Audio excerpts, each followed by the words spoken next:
법에 대한 관심이 우리 사회를 바꾼다. 박주민 송채경화의 법 바리바리 21번째 시간 시작하겠습니다. 안녕하세요. 송채경화입니다. 안녕하십니까. 법 읽어주는 남자 박주민입니다. 네, 여러분 안녕하세요. 항상 제 소개를 할 때는 목소리가 이렇게 톤이 높아지네요. 네, 법 바리바리에 언제쯤 댓글이 이렇게 많이 달릴까 늘 고민하고 있는 곽현우입니다. 네. 네, 오늘 게스트로 모실 분은요. 요즘 댓글 조작과의 전쟁을 선포하신 더불어민주당의 민병두 의원님 모셨습니다. 네, 반갑습니다. 네, 안녕하세요. 네, 반갑습니다. 자, 근데요, 사실 이 댓글이란 게 어떻게 보면 지키 좀 개인적인 거 아니에요? 다 댓글 한두 개 가지고 크게 문제 되겠어 했는데 이제는 전 사회적인 문제가 됐습니다. 얼마나 심각하냐 하면은 네. 미국 대선에서 예. 가짜 뉴스가 대선 기간 동안 공유된 게 유포된 게 870만 건입니다. 870만 건. 진짜 네. 뉴스는 736만 건이 공유됐는데 우와. 가짜 뉴스가 훨씬 더 많이 공유가 되고 있는 거죠. 네. 그래서 사람들한테 뉴스를 갖다가 이제 의심하게 되냐 하고 물어봤을 때 한 75%의 미국인, 또 한국도 비슷합니다. 그 뉴스에 대해 진정성에 대해서 의심하는 상황까지 온 것이죠. 프리덤 하우스가 조사한 바에 따르면 세계 64개국 중에 네. 30여 개국 이상에서 정부 혹은 정당이 가짜 뉴스의 유포에 관여하고 있다 하는 것이고요. 네. 또 18개국에서 실제로 선거에 가장 큰 영향을 미친 것이 가짜 뉴스라고 합니다. 그래서 영국에서는 작년에 가짜 뉴스를 올해의 단어로 선정을 한 바가 있습니다. 네. 이게 또 가짜 뉴스도 있지만 뭐 댓글 조작도 있고 그다음에 또 좋아요 누르기 행태도 있는데 박근혜 정부 때 그러니까 재작년에 문체부에서 굉장히 창피스러울 정도로 질이 낮은 영상을 하나 만든 게 있어요. 이게 평창 아라리오 영상이라고. 아, 부끄러워. 네, 아, 네. 굉장히 화제가 된 영상이었는데 지금 손발이 요즘 이게 그래서 너무 비난의 목소리가 컸는데 이제 문체부에서 뭐라고 얘기를 했냐면 그 페이스북 좋아요 숫자가 되게 많고 클릭수도 굉장히 많다. 그러면서 90% 이상이 외국인이다. 이렇게 자랑을 하면서 우리나라 사람들은 이렇게 저평가지만 사실 외국에서는 인기가 많다. 이렇게 얘기를 했는데 사실은 그게 좋아요를 사서 누르게 한 게 아니라는 의심을 굉장히 많이 받았었어요. 주로 어느 나라에서 그렇게 댓글이 좋아요를 많이 눌렀나요? 인도네시아라는 인도네시아. 약간 소리가. 그전엔 주로 터키에서 눌렀어요. 아, 4년 전에 지방선거 때 홍준표 경남도지사 후보하고 남경필 경기도지사 후보의 페이스북 계정에 좋아요가 급증하기 시작한 거예요. 네. 90%가 터키에서 눌렀습니다.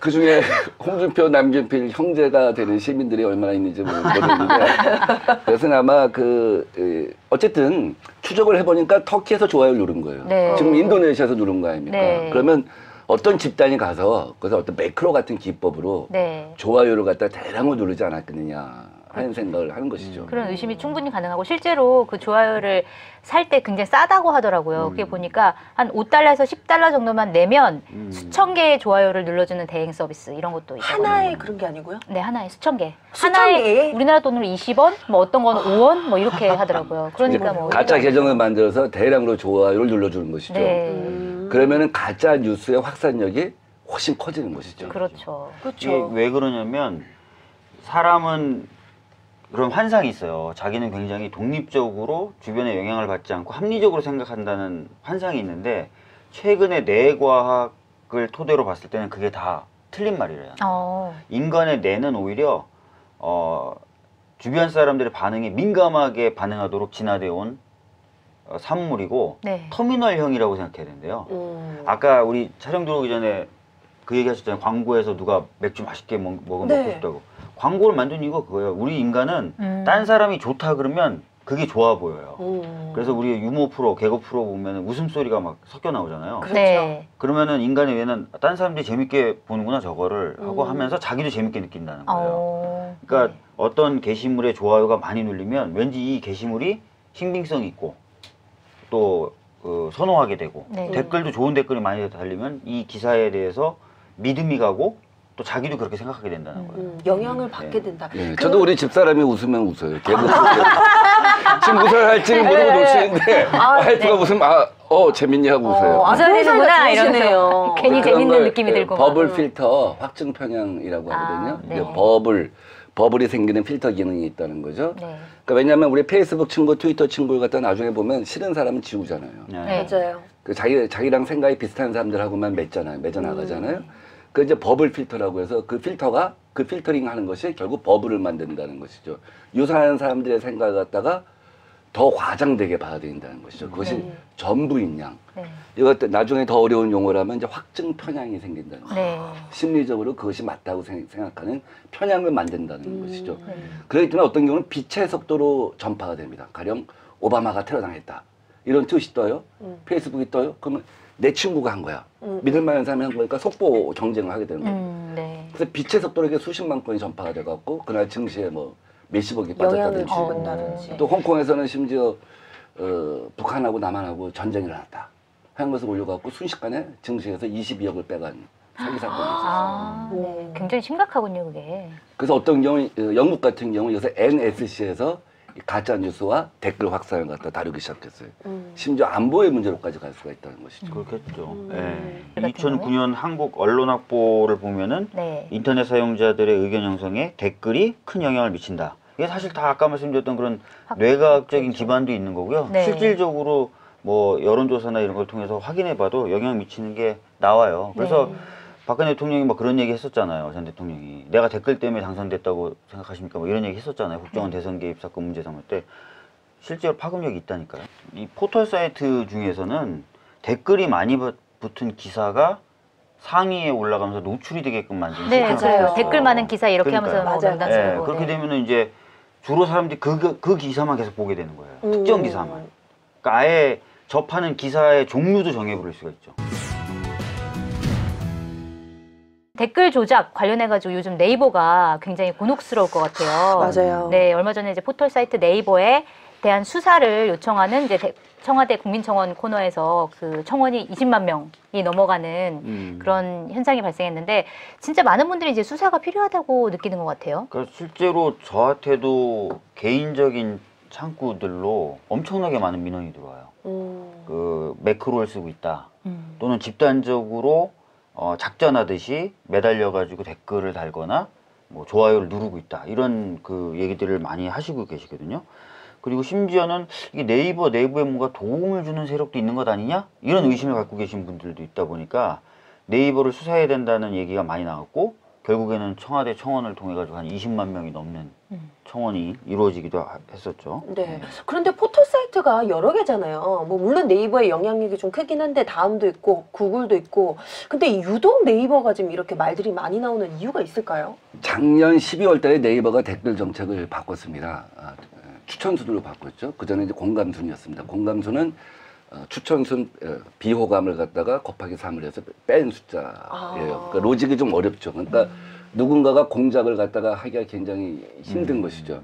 근데 단순 추천순으로 가면은 매크로 같은 기법을 사용하게 되면은 어떤 댓글들을 갖다가 의도적으로 올릴 수가 있는 것이죠. 대개 이 기사가 언제 업데이트가 되냐면 조선중앙동아가 새벽 3시쯤 업데이트가 됩니다. 한겨레 같은 경우는 저녁 7시부터도 업데이트되고 뭐 밤 늦은 건 11시에 업데이트되죠. 그러니까 진보 언론은 대개 초저녁부터 업데이트를 하는데 보수 언론은 한 새벽 3시쯤에 업데이트를 하기 시작을 해요. 그럼 그때부터 그 기사의 댓글이 집중적으로 붙기 시작한다. 새벽 3시, 4시에 어떻게 5,000개, 7,000개씩 추천이 올라가냐는 갑자기. 거죠. 네. 그럼 이제 보통 아침 6시에 일어나서 핸드폰을 열어갖고 기사를 보기 시작하는데 그런 기사들이 포털에 상위를 차지하게 되는 것이죠. 그래서 이것은 누군가 의도적으로 작전 세력이 반복해서 여론을 조작하는 것이다. 그동안 네이버가 다음에 댓글 정책은 문제가 많은 것이다. 국제적으로 표준이 아니다. 그러다가 갑자기 자기들은 굉장히 선진적인 다른 나라에서 많이 쓰는 댓글 정책을 썼다고 했는데 작년 12월 달에 바꾼 거예요. 바꿨는데 네. 다음은 진보 유권자들이 진보적 시민들이 많이 보는데 네이버는 좀 보수적인 시민들이 많이 보잖아요. 그러니까 그쪽에서 의도적으로 네이버의 댓글 정책을 바꾸기 압력을 가했고 바꾼 순간부터 12월 1일 그날부터 네. 그런 댓글 조작이 매크로 조작이 이루어졌다. 이렇다고 한다면 무엇인가 의도가 있을 것이고 네이버에 어떤 압박이 있었을 것이고 혹은 네이버가 내부적으로 연기하는 것이 아니냐 하는 의심을 갖기 시작한 것이죠. 네. 자, 그러면 진보적인 그 시민들이 그래서 이거 안 되겠다. 큰일 났다. 이래갖고 기계하고 싸운다는 겁니다. 그래서 손목에 인대가 늘어나고 혈압약 먹고 두통약 먹고 이게 이제 몇 달째가 되는데 이쪽에서 막기 매크로가 위해서. 하는 일을 이쪽에서는 사람이 그렇게 웃으시면 안 되는 게 저희들한테 의원들한테 민주당 네. 의원들한테 그런 민원이 많이 들어요. 뭐라고요? 자기는 지금 손목 깁스했는데 민주당 의원들은 뭐 하냐. 막기 위해서. 자기는 밤잠을 안 자고 있는데 민주당 의원들은 뭐 하냐. 네. 이런 민원이 굉장히 많아요. 문재인 정부 성공을 위해서 대통령 지지율 끌어올리기 위해서 네. 이제 그때 조금씩 또 지지율이 이제 약간 조정 하필이면 국면에 또 들어간 문제가. 때니까 자기들이 이렇게 밤잠을 안 자고 있는데 민주당 의원들은 뭐 하냐. 그래서 1월 달에 당 차원에서 댓글과의 전쟁을 갖다가 선포를 갖다가 했죠. 그리고 이 가짜뉴스 진상조사단을 갖다 만들어서 활동을 하고 어저께까지 한 255건의 가짜뉴스를 갖다가 신고를 했습니다. 여기서 가짜뉴스를 하면 네. 댓글까지를 포함한 겁니다. 네. 언론사에서 생산한 뉴스뿐만 아니라 통칭 무슨 뭐 이미지랄지 이미지 컷이랄지 조작된 혹은 댓글이랄지 이미지랄지. 이런 걸 통칭합해서 가짜 뉴스라고 합니다. 네. 그렇군요. 근데 아까 의원님께서 저한테도 뭐 가짜 뉴스가 있어요라고 하셨는데 의원님 뭐 그래서 있어요? 우리가 오는데요. 뭐라고요? 카톡으로 오는데 뭐 민주당이 마련한 개헌안은 사회주의 개헌안이다. 그래서 토지를 무상으로 몰수하려고 한다. 네. 뭐 종교를 불허하려고 한다. 이런 카톡이 와요. 누구한테 오는 거예요, 카톡이? 뭐 그냥 저를 아는 분이죠. 이런 게 돌아다니더라 이런 예, 식으로. 그리고 진짜 제가 받았다는 그 아까 말씀드렸던 개헌안에 관련된 카톡도 사실이 좀 섞여 있어요. 앞부분에. 그 의총에서 얘기했던 거 그래서 보도됐던 거 한두 개를 섞은 다음에 그 다음에 말도 안 되는 걸 막 섞어요. 그러니까 마치 공유하다. 객관적인 네. 것처럼 꾸며놓고 거기에 사실은 가짜 네. 팩트를 집어넣는 그게 그런 이제 식으로 우리 이루어지는군요. 이 포탈의 댓글은 20대, 30대, 40대가 주로 쓴다고 한다면 카톡은 60대, 70대가 주로 많이 보시죠. 이용을 당해요. 정말 믿으세요. 예. 네. 그리고 민주당에서 지난달 31일에 서울지방경찰청에 고발장을 접수를 했잖아요. 그 불법 뭐 사안에 대해서 고발하셨을 텐데 어떤 내용으로 좀 고발을 하셨나요? 증거가 뭐 좀 있으셔서 있어서 그렇죠. 그 고발- 가짜 뉴스 같은 경우는 이제 분명한 그건 거죠. 확실한 거고요. 문재인 대통령하고 뭐 김정은하고 뭐 합성 사진 같은 네, 거에서 그런 거. 이미지 조작을 한다든지 그런 것들에 대해서는 우리가 한 7,500건, 8,000건 정도의 제보가 들어왔는데 네. 그 중에 우리가 확실하게 가짜 뉴스라고 할 만한 것들 이런 것들을 갖다가 지금까지 한 255건 정도를 갖다가 수사 의뢰를 한 것이죠. 네. 수사 의뢰를 하면서 댓글 부분에 대해서도 수사 의뢰를 했습니다. 그래서 그 진흥수사대에서 그 부분에 대해서 이제 본격적으로 수사가 진행되지 않겠냐 하는 생각을 갖고 있습니다. 그러니까 그 결과가 굉장히 궁금한데요. 그래서 어쨌든 뭐 완벽하지는 네. 않지만 우리가 그 가짜뉴스 대책단을 만들어서 계속해서 고발을 하니까 정말 악성 그 댓글은 좀 줄어드는 추세를 보이고 있어요. 그래요? 그렇게 이제 그렇게 어저께 우리 고발을 하면서 그동안의 경과를 발표했더니 또 우리 지지자들이 무슨 소리냐 방심하지 마라 끝까지 가야 한다. 또 무슨 그 이윤택 뭐 그분하고 무슨 문재인 대통령하고 뭐 고등학교 때 친구였더니 뭐 이런 네. 거 갖고 또 돌리고 있는데 뭐가 지금 저 그런 악성 댓글이 줄어들고 있다는 얘기냐 민주당 각성하라. 그래서 하여간 정말 이 부분에 대해서 우리가 방심할 수가 없고 저는 가능하다면 우리 2월달 이제 국회가 며칠 안 남았는데 그 미방위에서 이 부분을 좀 다뤘으면 해요. 네. 네. 그래서 그 아까 말씀하셨던 것 중에 뭐 매크로, 매크로. 그다음에 뭐 어뷰징 이런 단어들을 쓰셨는데 모르시는 분들도 있으실 것 같아요. 이런 게 어떤 시스템으로 돌아가는지 간략하게 좀 설명을 매크로는 해주신다면. 그 우리 공연장 티켓에서는 아주 일반화된 수법입니다. 그래서 그 우리 인기 스타들 이제 공연 티켓을 갖다가 요새 뭐 되게 온라인으로 판매를 하니까 보통 1분 내에 배신되더라고요. 매진이 돼요. 네. 그래서 매크로라고 하는 기법을 사용해갖고 도리를 하는 겁니다. 속된 말로. 계속 클릭하는 기계가 시스템 있는 프로그램 같은. 그래서 거. 정해진 시간에 가령 10시부터 오픈이 된다 하면 매크로가 하는 그 프로그램이? 작법을 만들어서 네. 프로그램이 10시에 대량 구매를 하게 하는 겁니다. 그리고 그걸 온라인으로 판매를 하는 방식인 건가요? 그럼? 온라인 판매를 하는 건데 네, 현재 판매를. 법적으로 그럼 왜 단속 안 하냐? 온라인 판매에 대해서는 이거 중고품 매매로 보는 거예요. 실제로 누군가 자기가 클릭을 해가지고 표를 산 다음에 그걸 중고로 판다 이렇게 보는 이렇게 보는 거군요. 거죠. 그런 그래서 개념으로. 법리적으로 돌파를 못했어요. 19대 국회에서 돌파를 못했고 네. 지금도 돌파를 못했습니다. 이것이 정치적으로 악용될 수 있다 하는 것이 다이닝벨 매진 사건. 네. 부산 영화제에 다이닝벨을 갖다가 상영을 못하게 하려고 했는데 네. 나중에 이제 많이 보지 못하게 하려고 표를 갖다가 집단적으로 산 거죠. 근데 나중에 보니까 공연장이 텅 비었더라. 텅텅 비었다. 그때 그래서 그 얘기 났어요. 표를 사려고 표가 없어. 근데 조금 있으면은 그 표 산 사람이 다시 내놔요. 근데 이미 이제 상영 시간 가까웠을 때 다시 내놓죠. 그러니까 표를 살려던 사람 못 사고 결국 극장은 텅 비고 이런 일이 계속 반복됐다 그러더라고요. 진짜 악질이다. 네. 그래서 공연 문화에서 흔히 사용되는 기법을 갖다가 지금 정치적으로 사용하고 있다 이렇게 보는 것이죠. 이걸 돌려서 댓글을 막 그러니까 만들어낸다. 간단한 동작을 계속 반복시키는 프로그램인 거죠. 네. 매크로 그러니까 추천을 계속. 이제 어뷰중도 같은 용어인데 이제 네이버에서는 어뷰중이라고 하고 혼란스럽게 한다 이거죠. 일반적인 팬클럽들이 정치적 팬클럽 이제 동의 안 하실 수도 있지만 일베랄지 박사모도 또 한편에서 정치적 팬클럽이라고 한다면 그 정치적 팬클럽들이 어떻게 보면 자발적으로 어떤 전자적인 기술을 갖다 활용하고 하는 것에 대해서 그것을 표현의 자유로 볼 거냐 아니냐 하는 또 논란이 있을 수가 있는 다양한 거예요. 층위의 논란이 좀 있을 수 있다. 가령 네이버 같은 경우는 이 댓글에 대해서 이렇게 얘기를 합니다. 지난번 제가 주최한 토론회에서 네. 조선시대 남녀 상열지사 홍길동전 그때 그 당시에는 그것은 굉장히 그 비문화에 속했던 것이다. 근데 나중에 보면 훌륭한 문화로 남아있지 않느냐. 이 댓글 자체에 대해서 지나친 탄압을 하게 된다고 한다면 일정한 그 또 어떤 정치적인 표현의 자유가 있을 수가 있는 것인데 이 익명 댓글 공간은 사회적 효용과 그 시대의 시대 가치를 반영하고 있다라는 걸 말씀드리고 싶습니다.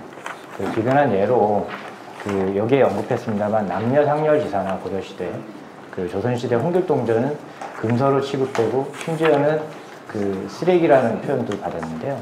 이런 것들이 지금 후대에 와서 엄청난 물려줘야 할 유산으로 자리매김 하고 있습니다. 그래서 역기능을 최소화하고 순기능을 강화해 후대에 물려줘야 합니다. 역기능이 있다는 건 자기네들도 안 해요. 예리한 그 지적. 역기능을 최소화하는 작업은 해야죠. 본인들은 얘기해 역기능을 주죠. 최소화하는 작업을 하고 있다는 거예요. 하고 있다는 거예요. 네. 그래서 어떤 노력을 하고 있지? 이제 그전에는 댓글 신고센터, 네. 이것도 요새 접기 기능이라고 하거든요. 그 접어서 안 보이게 하는 거. 그 다음에 삭제 기능, 이런 것들을 갖다 하고 있다고 하는 것이고, 어뷰징에 대해서도 자기들이 늘 감시하고 고발을 의뢰했다고 해요. 근데 그때 했던 얘기 중에 어떠한 방패도 다 창을 막을 수는 없다. 다시 말하면 이 매크로 어뷰징에 대해서 자기들이 100% 방어를 못하고 있다라고 하는 걸 인정을 하는 것이죠. 네. 그래서 그렇게 매크로를 갖다가 어뷰징을 갖다가 자기들 시스템으로 막아낼 수가 없다고 한다면 댓글 정책을 바꿔라. 원위치 시켜라. 그쵸. 원위치 시키면은 그것이 본질이었기 때문에 그것이 사건의 발단이었기 때문에 그건 문제가 없는 것이 아니냐 네. 하고 제가 최종적으로 몇 가지에 대해서 나중에 또 말씀드릴 기회가 있겠지만 한 4가지 정도를 정리해서 그 경영진한테 우리 쪽 의사를 전달하고 답변을 갖고 오기 바란다. 아마 얼마 안 있으면 갖고 올 걸로 기대하고 있습니다. 그러니까 실제로 그 내용에 이제 좀 관계가 된 것 같고, 그다음에 아까도 잠깐 말씀하시긴 하셨는데 이제 네이버가 댓글 문제가 한참 동안 잠잠하다가 작년 말에 다시 시끄러진 게 특별한 배경이 있다고, 아까도 뭐 11월에 어떤 일이 벌어져가지고 네이버가 이제 정책을 바꿨다고 했는데 그게 어떤 계기가 국정감사 된 때 건가요? 그 이혜진 씨를 네. 갖다가 여러 상임위에서 부르죠. 네. 네이버 대표이사. 네이버 대표이사요. 네. 그리고 어떤 의원인가 잘 기억이 안 나는데 이 네이버 댓글 정책을 계속해서 반복해서 문제를 갖다가 제기합니다. 네. 그때 네이버 측에서 검토를 하겠다 하고 밝히고 며칠 안 있어서 추천수로 바꾼 거죠. 네. 송희경 의원. 아마 그렇거든요. 자유한국당. 호감순 같은 아주 모호한 알고리즘을 통해 가지고 댓글이 왜곡돼 버립니다. 공감순이란 부분에 대한 거에 팩트 이렇게 좀 대안을 제시합니다. 예, 전 지금 의원님 말씀에 거의 대부분 다 공감하는 것 같습니다. 정확한 지적이신 것 같고요. 예, 저게 왜 저렇게 나왔는지 정말 가서 정확하게 따져보고요. 예, 반드시 말씀드리겠습니다. 전 충분히 굉장히 다 공감할 말씀이라고 생각합니다. 근데 자유한국당. 송혜영 의원뿐만 아니라 법사위에서 김진태 의원도 계속 이걸 문제 제기했어요. 그러니까 법무부 장관이나 네. 차관한테 계속 문제 제기하면서 이거 수사해라. 그러니까 이상하다, 네이버 이상하다 이런 압력을 넣었죠. 그래서 상당한 압박을 네이버가 받고 바꾼 것이 아니냐 이런 생각을 갖다 하는 것이죠. 그러면서 또 우리 당 지지자들이 그러면 너희들은 집권당인데 의석수도 많은데 저쪽은 압박을 넣어서 댓글 정책을 바꿨다고 한다면 민주당 의원들은 뭐 하고 있는 것이냐 하는 비판을 하는 것에 대해서 사실 저희가 굉장히 힘들게 생각하고 부끄럽게 생각합니다. 그런 문제에 대해서는 이것이 이제 역으로 되면 자 야당에서 압박을 하니까 바꿨는데 또 여당이 압박을 하면 또 바꿨다 하면 네이버도 굉장히 바꾸기 어렵잖아요. 그러니까 갖다가 어떻게 자연스럽게 스무드하게 누가 봐도 합리적인 방향으로 바꿀 수 있냐 하는 것에 대해서는 좀 지혜가 필요하다고 생각합니다. 네. 근데 좀 궁금한 게 야당이 한국당이 이렇게 요청을 한다고 바꾸는 것도 사실은 좀 그거 좀 저도 이해가 안 가는 부분이거든요. 네. 아니 그리고 너무 쉽게. 이 부분이 그래서 규명돼야 될 부분 중에 하나예요. 네. 왜 진짜 과거에 문제가 있었다라고? 자유한국당의 네. 압력에 의해서 바꾼 건지 네. 아닌 건지. 근데 아까 이제 시기적으로 딱 시기적으로 그렇게 보고 그렇게 맞았다는 맞은 거잖아요. 거니까 국정감사 때 뭐 여러 의원들이 네이버의 어떤 기사 정렬 방식이나 댓글에 관련된 문제 제기를 했고 네. 자한당이 집중적으로 했고 그 뒤에 정책이 바뀌었기 때문에 이게 연관관계가 있는 것 아니냐라고 볼만한 거죠. 충분히 의심을 네. 살 만한. 그래서 자기들 말로는 네. 압박을 받아서 한 것이 아니라 여러 가지 댓글 정책을 자기들이 시험을 해보고 있다 이렇게 얘기하는데 하여간 그 까마귀 날자 배 떨어지는 저기라고 이렇게 보고 있는 것이죠. 네. 그 2012년 대선 때 국정원과 그리고 군 사이버 그 사령부의 댓글 공작 지금 이미 밝혀졌죠. 네. 그 수준과 비교해 봤을 때는 지금 좀 많이 심각한가요? 어느 정도인가요? 그때보다는 아까 말씀드린 것처럼 로직이 그 외부적 요소가 개입하기가 훨씬 편해졌으니까 훨씬 그 당시보다 그 양태가 더 심각하다고 볼 수가 있는 것이죠. 근데 이제 그건 있어요. 뭐냐면 이제 국정원하고 군 사이버 사령부의 댓글 공작에 전모가 지금 밝혀진 적은 없어요. 아 그래요? 그렇기 때문에 단순 비교하기는 좀 어렵고요.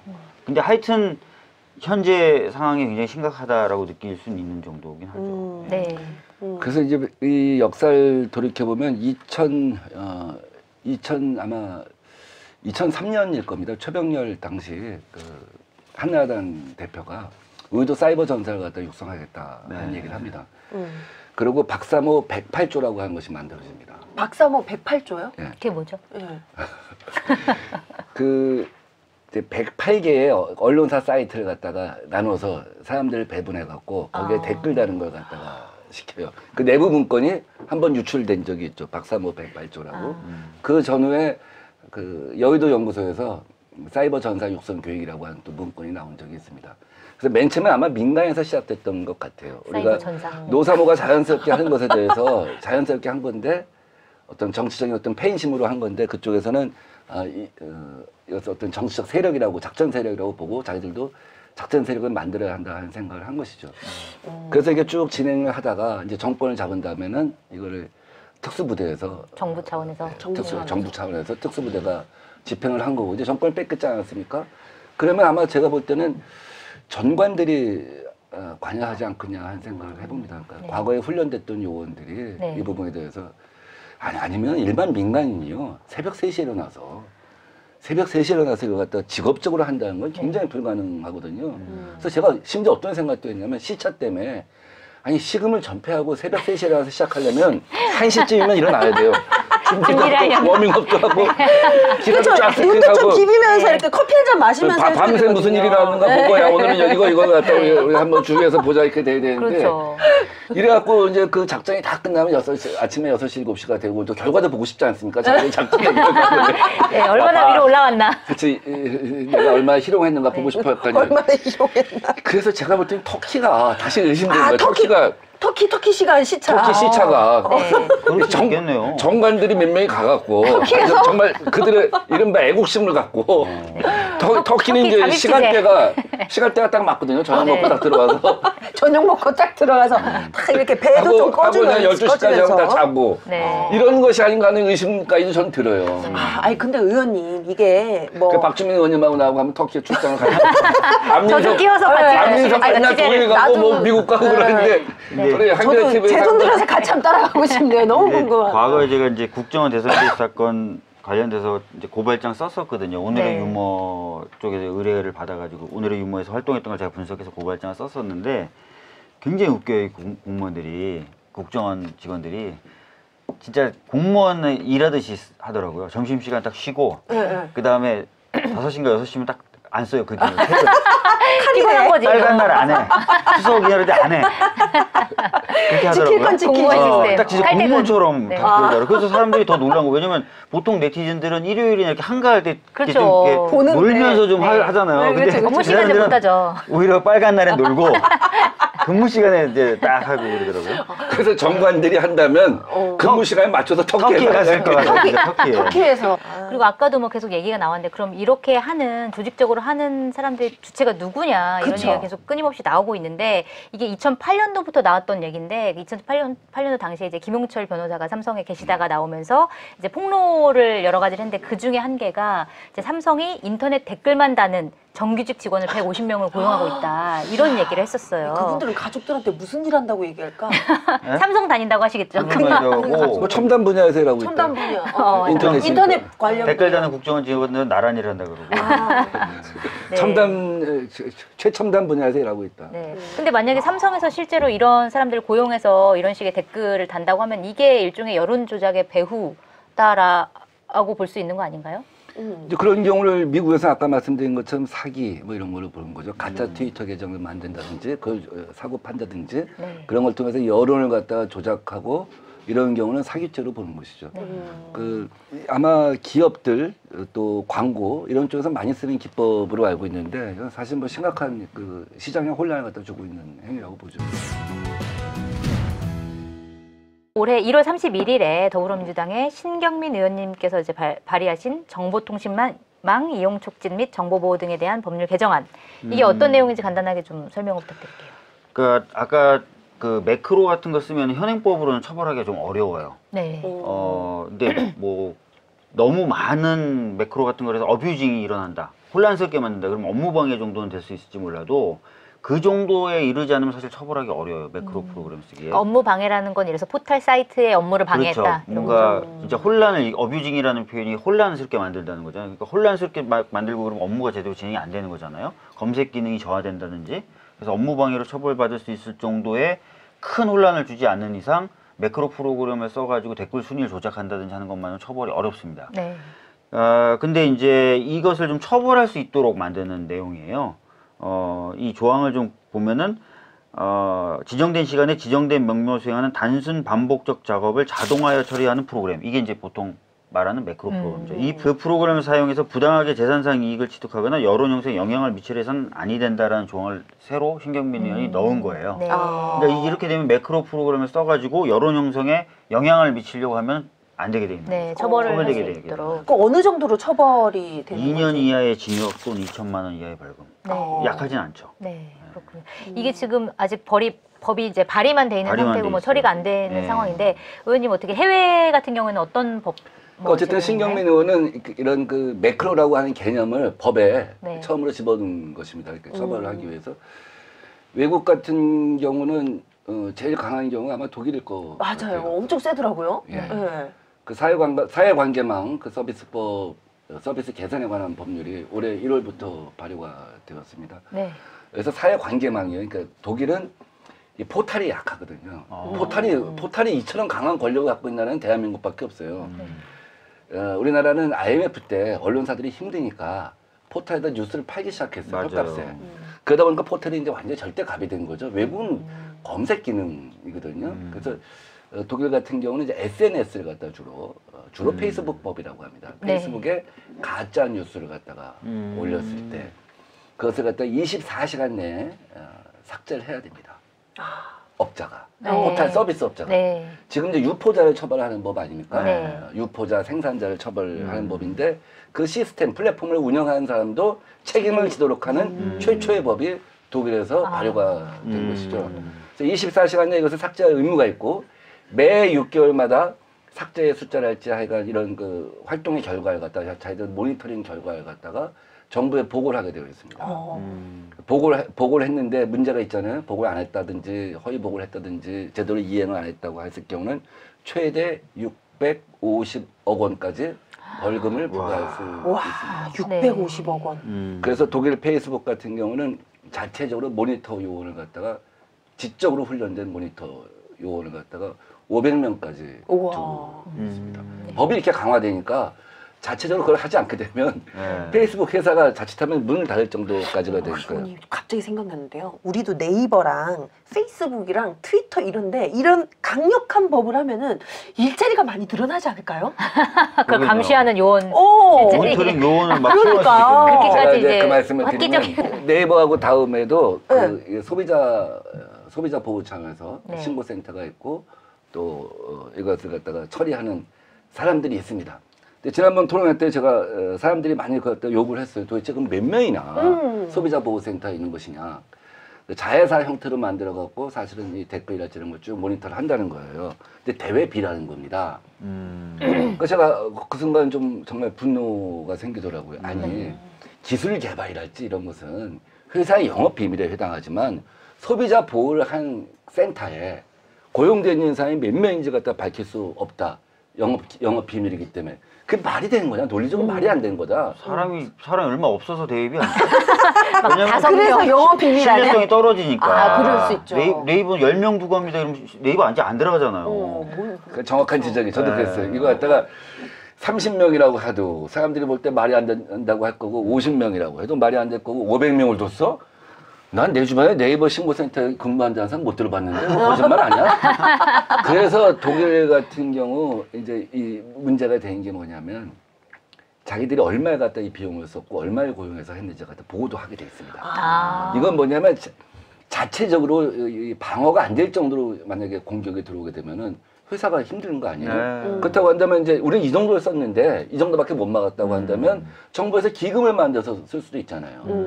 정부에서 기금을 만들어 갖고 반민 방관으로 만들어서 할 수가 있잖아요. 그러니까 네. 이런 건 당연히 네이버가 우리가 소비자 신고센터 같은 몇 명을 운영하고 있고 이렇게 하고 있다. 근데 힘들다 현재로서는 불가항력적이라고 하면 불가항력적이다라고 고백을 해야 되는 거예요. 그렇죠. 그래야지 우리가 제도 개선을 할 수가 있는 것이죠. 그래서 제가 하여간 지난번 토론회 때 반드시 보고를 해야 한다. 보고 안 하면은 네이버에 대한 신뢰 자체가 문제가 될 수가 있고 독일보다 더 강력한 법이 나올 수가 있다. 하는 얘기를 한 바가 있습니다.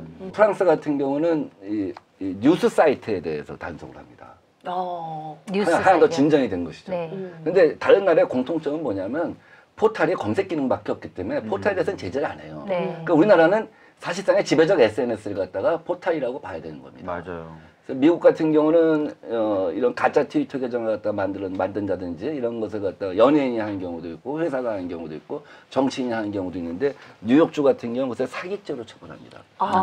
우리는 지금 업무방해죄잖아요. 네. 일종의 사기 행위인 거죠. 네. 사기죄로 처벌하는데 우리도 이제 플랫폼 자체도 플랫폼에도 책임을 묻는 법이 나와야 한다라고 보고 업무방해 혹은 뭐 사기 행위죠. 사실은 소비자 선택권에 굉장히 혼란을 주는 거 아니에요? 맞아요. 네이버 최근에 문제가 되고 있는 게 뭐냐면 워낙 그 힘이 세지니까 지리정보 서비스를 이용해서 뭐 맛집이나 이런 것까지도 자기네들이 다 조작할 그다음에 수 있는. 뭐 사실 네. 힘을 갖게 됐고요. 또 방송사 기자분 한 분하고 우연히 밥을 먹게 되는 점심을 먹게 되는데 그분이 네. 그런 얘기를 하는 거예요. 네이버 정말 무섭다고. 그래서 왜 그러냐? 뭐 방송사니까 그나마 잘 나가는 거 아니냐? 요즘에 신문들은 힘들어진다고 해도 방송은 잘 나가는 거예요. 방송 뉴스도요.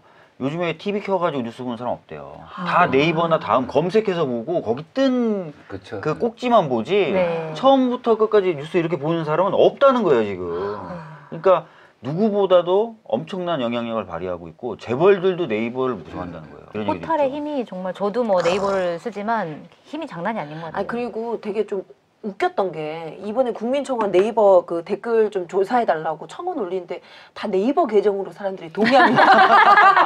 청원 동의합니다. 다 네이버를 사용하는 사람들이야. 이 가짜 뉴스가 생산돼 갖고 유포가 되는 것이 이제 얼마나 심각하냐면 프랑스 대선에서도 큰 영향을 미쳤죠.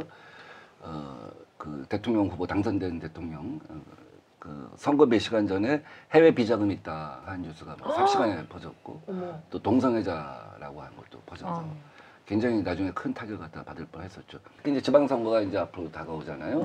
지방선거 때 이 매크로 장난 아닐 거라고 난리 봅니다. 나겠죠. 가짜 뉴스 장난 아닐 거라고 봐요. 카더라톡 장난 아닐 거라고 봐요. 그래서 정말 민주당이 이번에 강력하게 대응을 해서 이번 지방선거에서는 절대 장난치지 못하게 하지 않는 한 선거 이렇게 호락호락 쉽게 간다고 보면 안 된다고. 그 이번에 자원봉사자 분들 있잖아요. 네. 그 올림픽에서 근데 밥 관련해가지고. 노로바이러스 노로바이러스요? 확진을 받았는데 이분들 격리에서 지금 밥을 안 주고 있다. 밥을 왜 안 줘요? 근데 노로바이러스 장염이라서 밥 먹으면 안 돼. 먹으면 안 거든요. 돼서. 예. 아. 근데 네. 뭐 격리 후 뭐 밥도 안 줘. 서러운 폭발 막 이렇게 뜨는 거예요. 그래가지고 뭐지 막 이러면서 약간 좀 특이한 이상한 뉴스들이 많이 나오고 있더라고요. 예. 참. 옛날에 세 사람이 모이면 시장에 호랑이도 만들어낼 수 있다 그랬었어요. 네. 세 사람이 시장에 호랑이 나타났다 한 사람이 하면 안 믿는데요. 예. 세 사람이 두 하면 사람, 세 된다. 사람 정도가 그 얘기하면 믿는다는 거예요, 사람들이. 네. 믿을 것 같아요. 네. 예. 옛날에 굉장히 유명한 여배우가 있었습니다. 누구? 굉장히 유명한 여배우가 있었는데 그분이 아주 나쁜 악성 소문에 유언비어에 빠졌어요. 근데 나중에 어느 날 와갖고 그 당시 인권의 상징이었던 김근태 의장을 찾아가서 네. 시중에 돌고 있는 내 소문을 아느냐 그랬더니 이 양반이 너무 당황한 거죠. 자기도 들었는데 뭐 자기는 그랬더니 그 말을 믿느냐 그랬더니 또 뭐 역시 당황해갖고 가만히 있었는데 이거 아닙니다. 인권의 상징이고 양심의 상징이니까 제가 와서 정말 하소연을 하는 겁니다. 세 사람이 만들면 그게 사실이 됩니다. 내가 잘 나가니까 연예계에서 다른 사람들이 그 말을 만든 거고 결국 그것이 전 국민이 다 믿을 정도로 그런 기정사실화 됐는데 정말 너무 답답합니다 하는 얘기를 한 적이 있어요.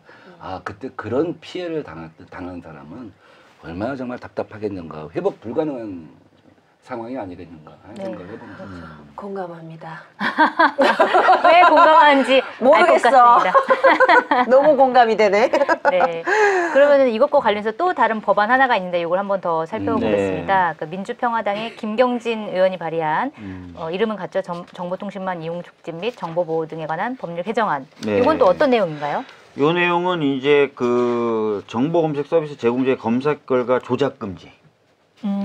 그러니까 뭘 딱 검색하면은 네. 제일 먼저 뭐가 딱 뜨고 네. 그다음에 뭐가 뜨고 이런 식으로 그렇죠. 뜨잖아요. 네. 요거를 조작하면 안 된다는 거예요. 근데 이 사실은 이제 가끔 보면은 이제 무슨 뭐 예를 들어서 뭐 예를 드는 겁니다. 뭐 춘천 맛집 하면 이상한 맛없는 집에서 뜬다거나. 네. 이런 것들을 이제 못하게 한다는 거고, 또 정보 검색 결과의 기본 원칙을 공개. 아까 민병도 의원이 말씀하셨던 내용 중에 하나가 이거예요.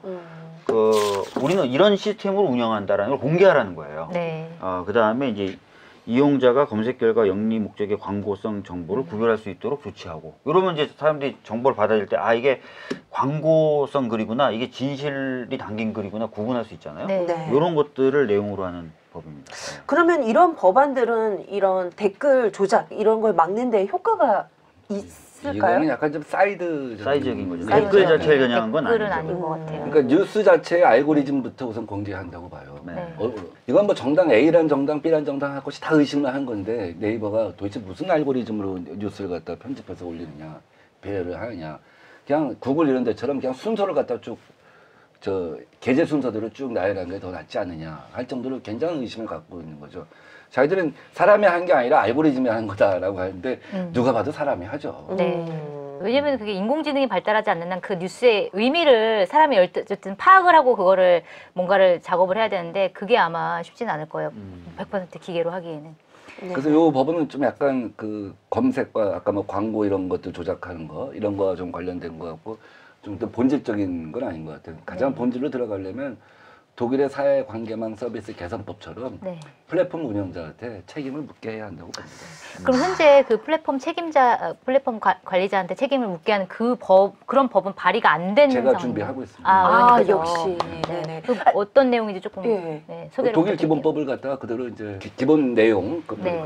취지나 그런 갖다 이제 내용들. 하는 건데 다만 우리는 핵심이 포탈이니까 네. 포탈의 사회적 책임을 묻는 포탈을 좀 강력하게. 네. 그러니까 가짜 뉴스가 게재돼 있으면 24시간 내에 없애야 되고, 그걸 하지 않으면 책임을 물리는. 물리고. 예. 책임이 어느 정도로? 그러니까 독일은 궁금한 게 독일은 많아가지고. 그 SNS 200만 이상 가입자가 있는 SNS만 갖다 대상으로 합니다. 네. 근데 우리는 이제 포탈을 뭐 몇만 명 이상이 보는 뭐 포탈이랄지 하루에 조회수가 뭐 이런 것을 해야겠죠. 근데 제가 독일이 650억 원인데 네. 한국 어느 정도가 적당한지 잘 모르겠어요. 그랬더니 누가 그러더라고요. 독일 페이스북보다 한국 네이버가 훨씬 재벌이니까 훨씬 많이 해야 한다고 하는데 뭐 그렇게 네. 돈을 뭐 무제한으로 많이 하는 것보다도 아까 말씀드린 것처럼 몇 가지 투명하게 해 가야 되는 거죠. 소비자 감시센터는 도대체 몇 명이라는가, 몇 명이 적정한가, 그 다음에 비용은 민간이 감내할 수 있는 수준인가 아닌가 이런 것들 다 봐가면서 적정한 액수를 갖다가 뭐 입법조사처하고 얘기를 해서 하려고 합니다. 그러면 지금 법안이 이제 민병두 의원님이 발의하실 법안도 있고, 그다음에 신경민 의원이 발의한 네. 법안, 그다음에 김경진 의원님이 발의한 법안, 이런 법안들인데 이게 국회 통과 가능성이 좀 있나요? 궁금한 이게 제일 네, 중요한데. 한국당이 뭐 어떻게 생각하는지. 저희가 중요한데. 2% 물으면 거의 말미에 가면 꼭 이 질문 네, 왜냐면 이 질문 나오면 중요하니까. 거의 비슷한 결론을 막 처음엔 이거 되지 않을까 이러다가 결론은 그게 아니다 이렇게. 갑자기 이렇게 쭈그러들면서. 그런데 국회의원 개별로 보면 다 피해를 갖다 본 경험이 있기 때문에 네. 네. 법안 자체에 대해서는 취지는 다 동의할 거라고 봅니다. 근데 이제 유불리를 따지겠죠. 네. 그 다음에 지방선거가 지금 6월 달이다 보니까 임시국회가 2월 이제 다음 주면 끝나잖아요. 그 4월 달 임시국회는 뭐 있으나마나한 국회죠. 다 선거로 가니까. 그래서 법안 심의를 갖다 안 할 것 같은데, 하여간 제가 늘 어디 가서 기회가 있으면 드린 말씀이지만 국회는 법안 심사 소위를 세분화 상설화하고 모든 국회의원이 법안 심사 소위에 들어가게 하고 일주일에 한 이틀은 무조건 법안 심사 소위를 갖다가 열게 해야 돼요. 그래야지 이 법안이 처리가 되고 그 병목 현상이 안 생기지.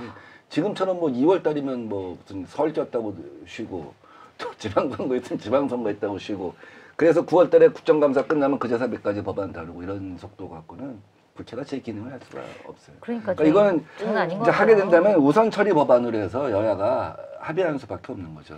내용을 어떻게 다루든 여야가 원내대표단이 협상을 하면서 이 부분이 굉장히 심각하다. 당신들도 피해를 보고 우리도 피해를 보고 있지 않냐. 우리는 박사모 뭐 무슨 전직 국정원 사람들 때문에 피해를 보고 있다고 생각할지 모르지만 또 그쪽은 그쪽대로 그쵸. 뭐 하여간 우리도 무슨 뭐 문팬이나 이런 사람들 때문에 피해를 보고 있다고 생각할 거 아닙니까? 네. 그렇다고 한다면 서로 피해의식 같다고 한다면 자유민주주의의 훼손을 막자는 차원에서 이것을 우선 처리 법안으로 하자. 이렇게 협상을 해야 할 겁니다. 굉장히 좋은 말씀이신 것 같아요. 일종의 선거의 룰처럼 취급해서 합의를 하자라고 네. 하는 것도 좋은 것 같은데요. 또 지방선거가 지금 얼마 남지 지방선거 않았는데 얼마 그러니까. 남지 않았으니까. 누가 피해를 볼지 모르는 거 아니냐. 네. 그러니까 맞아요. 우선 처리 법안으로 좀 가자 하는 생각을 갖다가 제안을 하는 바입니다. 적극 지지합니다.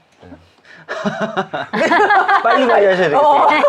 치시는 줄, 이거 내가 먼저 주먹을 쥐었구나. 가짜뉴스 네. 나옵니다.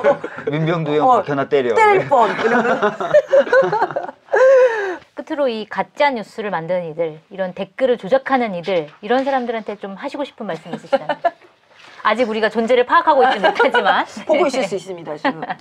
네. 여기에 또 댓글을 달 수 있어요. 가짜 뉴스를 만드는 사람들, 댓글 조작을 하는 사람들은 이제 끝이 보인다. 그 사람들한테 하고 싶은 말은 끝이 보인다. 당신들 이제 얼마 안 남았다. 그러니까 더 이상 나쁜 짓 하지 마라. 이실직고하라 하는 얘기를 하고 싶고, 그거 말고 이거 이제 멋모르고 네. 멋모르고 같이 하는 사람들이 있잖아요. 그 사람들은 정말 순진하게 이용당한 것일 수도 있지만 그 자기가 하는 일이 어떤 그 단순한 행동인 것 같지만 근본적으로 민주주의를 갖다 파괴하는 것이고 우리 사회의 기본을 흐트러뜨리는 것이다 하는 것에 대한 인식을 같이 했으면 좋겠어요. 시민들의 의견이 우리 법과 우리 사회를 바꾼다. 시민 바리바리 코너인데요. 오늘은 페이스북으로 이기원 님이 보내주신 메시지 글을 소개를 해드리겠습니다. 안녕하세요, 박주민 의원님. 불법 탈법 사항에 대하여 기업, 공공기관 등의 직원 등이 신고를 하지 않고 방조, 방관한 경우 책임을 묻는 강력한 법이 필요합니다. 특히 회계, 세무, 법무 등의 업무 직원은 별도 등록 등 관리가 필요해 보입니다. 굉장히 뭐 짧은 내용인데. 아니 이분이 저희 의원실 페이스북 페이지에도 이미 주셨는데. 아, 똑같이. 그래서 오늘 아침에 제가 이거 체크해가지고 이거 답변 드리라고 보좌진 분들한테 말씀드렸는데 네. 한번 검토해보겠다고. 네네. 검토해보시겠다고 합니다. 짧네요. 네, 짧으니까 의견 하나 더 소개를 해드리자면요. 윤종훈님께서 유튜브에 댓글로 남겨주신 내용입니다. 자영업 문제에 대해서 관심이 있었는데 정말 잘 봤습니다. 알면 알수록 문제가 한두 가지가 아니라 무기력감이 밀려오네요. 그래도 관심을 계속 가져야겠죠? 가장 가까운 우리 이웃들의 문제니까요. 핵심은 두 가지로 봅니다. 여러분, 자영업에 무작정 뛰어들면 안 됩니다.